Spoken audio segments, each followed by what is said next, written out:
বকুল ভাইকে দেখতে শত শত মানুষের ভিড়। উনি অলরেডি নরসিংদী থেকে মণিপুর এসে পৌঁছেছে, ওনাকে শত শত মানুষ ঘিরে রেখেছে।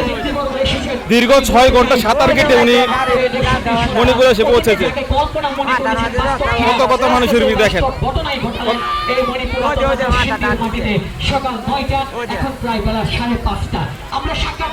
সকাল 9টায় উনি রওনা দিয়েছিল, এখন বেলা 5:30। আগামী দিনে তার কি করার ইচ্ছা সেটাই জানতে হবে। আবারও বলতে চাই, এক অলৌকিক ঘটনা, এক অসাধারণ ঘটনা।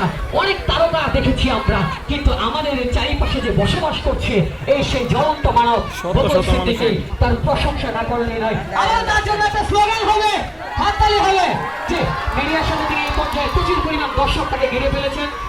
মিডিয়ার ভাইরা তার সাক্ষাৎকার নেবেন, বরাবরের মতোই তারা সাক্ষাৎকার নিয়ে থাকেন।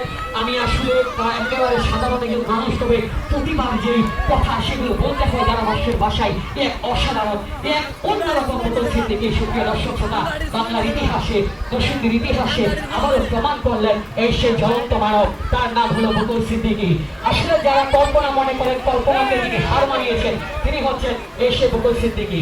অনেক প্রতিদ্বন্দ্বী তার সাথে নেমেছিলেন, আমরা দেখেছিলাম ব্রাহ্মণবাড়িয়া থেকে কেউই কিন্তু তা পাইনি, কারণ স্রোতের বিপরীতে তিনি আসছেন।